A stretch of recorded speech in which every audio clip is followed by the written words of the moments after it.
When we convey our thoughts with language, we typically also express our emotions along with our thoughts. And we can do this in many ways. So when we try and understand meaning, we also have to try and understand emotional meaning. We have to understand how emotions enter meaning. Take this dad with his kid. They see a Bernese mountain dog. Dad is really into Bernese mountain dogs. He thinks they're so cute. So he goes, "Look, a doggy." But the kid is a little nervous. The Bernese mountain dog, after all, is quite big. But he's really nice. He makes himself small so he doesn't scare the kid. He's really cute.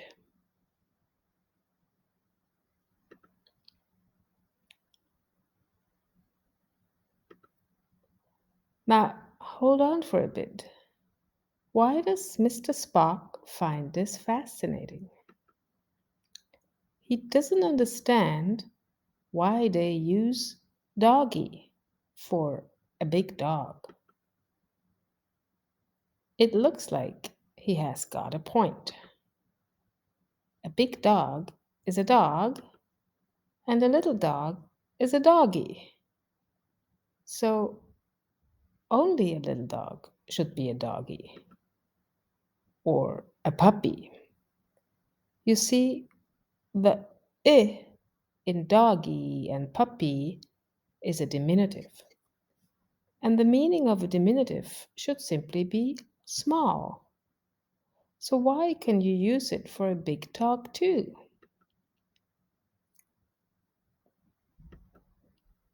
Yep, it has to do with emotions. Diminutives belong to the emotive dimension of language. This is an aspect of language which is opposed to the rational aspect, or what Mr. Spock would call the logical aspect of language. So, for example, because the dad has a warm, fuzzy feeling towards the Bernese mountain dog, he refers to him as doggy. It allows him to express that emotion. It doesn't mean that he thinks the dog is small. It is a form of expressing an emotion. In this case, the emotion of warm, fuzzy feeling. And that's why many forms of address come with a diminutive. They allow us to express our affection. And that's why Mr. Spock finds diminutives illogical. They are illogical. They belong to the emotive part of language, which Spock, as a Vulcan, supposedly lacks. Now, diminutives are not the only emotive parts of language. We don't always have warm, fuzzy feelings towards what we are talking about. Sometimes we get angry, and sometimes we express that anger. And language has means to do that. And that's also a form of emotive language. We are expressing our emotions. And we can even put these expressions of anger right into a regular utterance. That damn program never works. It's like we can have a rational thought combined with an emotional reaction, and we can express all of this in one single utterance. Nothing of the thought is lost without the emotive expression. When he doesn't add damn, he simply doesn't explicitly express his anger, at least not with words. But wait, what's he doing now? He's not angry, and he's still using damn. It might appear illogical, but only if you think that an emotive expression is associated with a particular type of emotion. For example, that damn would express anger. Well, it doesn't. It can also express amazement or joy. What these emotions have in common is that they are emotions. So, many emotive expressions simply express a heightened emotional state, independent of the kind of state it is. Take this one. Ugh. It can express disgust or exasperation, but it can also be used to dismiss a worry. So these experiences don't have much in common. Ugh can be used in all these experiences, and again, it looks like that the core purpose is to express the fact that there is an emotion. Hey, but what about wow? Isn't that dedicated to a single emotion? Surprise? Well, actually, surprise also comes in different flavors. This guy is surprised to see a great white shark. He might be a bit scared. And this guy is surprised that his plane is actually flying. So he might be surprised but happy. And this guy is just so happy that he's finally relaxing in the pool. He didn't think he would ever have a vacation again. They can all express their emotion with wow. But do they all have the same emotion? To answer this question and to understand the logic of emotive language, we should really know what an emotion is. We should understand the logic of emotions. Well, there is a reason as to why Mr. Spock is surprised now. He's surprised that there might be a logic to emotions. But the view that emotions are irrational is deeply embedded in our way of thinking. The ancient Greek philosophers were kind of down on the emotions, except maybe love. And that's mainly because they were big on rational thought.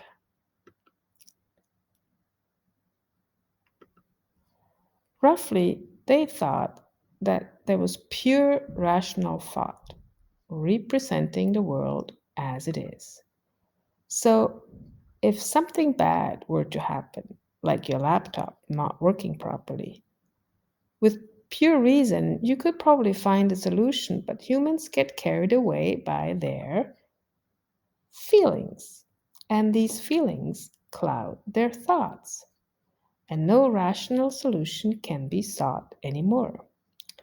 So they thought emotions get in the way of rational thought by coloring them.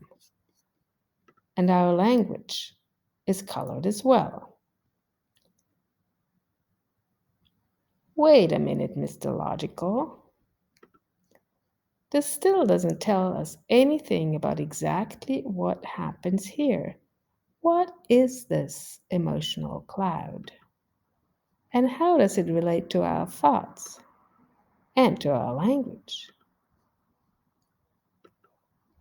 So we could just say that this emotional cloud is divided into different types of emotions, basic emotions: sadness, happiness, fear, anger, surprise, and disgust, and maybe even more.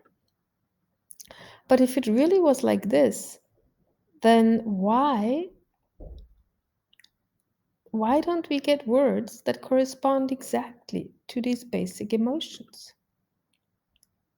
Well, you say that there are these words, but I'm not talking about these words. I'm talking about these. As we have seen, they don't correspond to a single emotion, yet they convey emotions. There's another way to think about emotions, namely that they are composed, just like thoughts are composed. Many of our thoughts are based on experiences. We are perceiving the world around us, like a dog. And so our thoughts are influenced by our perception, but also by our own unique perspective on this perception. but it's also influenced by other people who we might share these thoughts with. Now, emotions are not that different. You can think of them as starting off as sensations or perceptions of your physical experiences, like that warm, fuzzy feeling you get when you see that cute dog.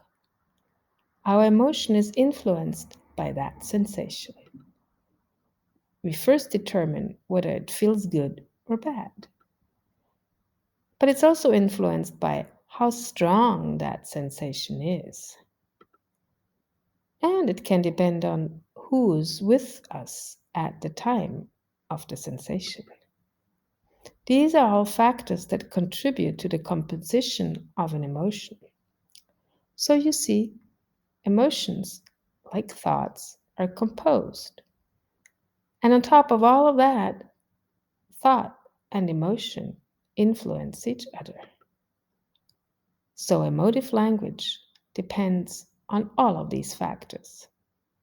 And there really is a logic to it, even when we swear.